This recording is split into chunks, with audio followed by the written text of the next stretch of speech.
आमदार खासदारांच्या विशेषाधिकाराबाबत सरकारने आचारसंहिता जारी केली आहे।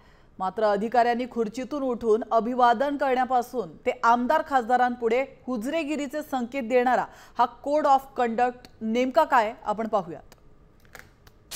बिनविरोध निवडणुकीसाठी कोट्यावधींची बोली।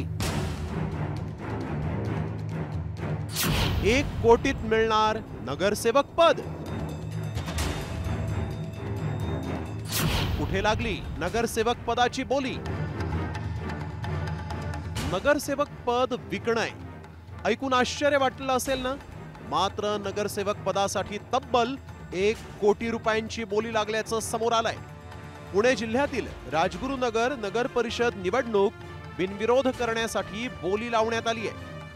राज्यभरामध्ये नगर परिषदा नगरपंचायतची रणधुमाळी सुरू आहे आणि आज अर्ज माघारीचा शेवटचा दिवस आहे। त्यामुळे खऱ्या अर्थाने निवडणुकीच्या रिंगणात कोण उतरणार याची चर्चा सुरू असताना पुण्याच्या राजगुरुनगर नगर परिषदेमध्ये नगरसेवक पदासाठी तब्बल 1 कोटी रुपयांची बोली लागली, तर महिला उमेदवारासाठी 22 लाखाची बोली लागल्याची चर्चा सध्या रंगलेली आहे। मात्र लिलावात नेमकं काय घडलं पाहूयात। सर्वसाधारण जागेसाठीची बोली 90 लाखांपर्यंत गेली। त्यानंतर रिंगणात 3 उमेदवार शिल्लक राहिले। बोली 97 लाखांवर गेल्यावर आणखीन एका उमेदवारानं माघार घेतली। अखेर 1 कोटी 3 लाखांवर लिलाव पक्का झाला। अशीच बोली महिला राखीव पदासाठी लावण्यात आली। मात्र ही बोली 22 लाखांवर निश्चित झाली।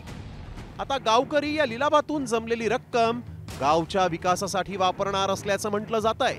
मात्र कोट्यावधी रुपये देऊन नगरसेवक पद विकण्याचा पायंडा पडला तर आगामी काळात आमदारकी आणि खासदारकीचं पदही असंच विकलं जाईल।